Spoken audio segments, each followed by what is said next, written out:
се работи за 9 дена старо дете со тумор од големина 11 см од десната надбубрежна жлезда, тумор со големина на главата на бебето. Пренатално туморот е со димензии во диаметар од околу 5 см.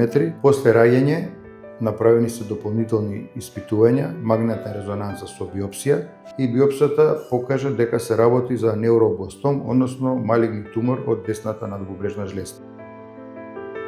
Постојат прецизно дефинирани правила за вакви случаеви, за вакви тумори кај новороденчиња пренатално диагностицирани. Во принцип правилата се да се чека и да се следи.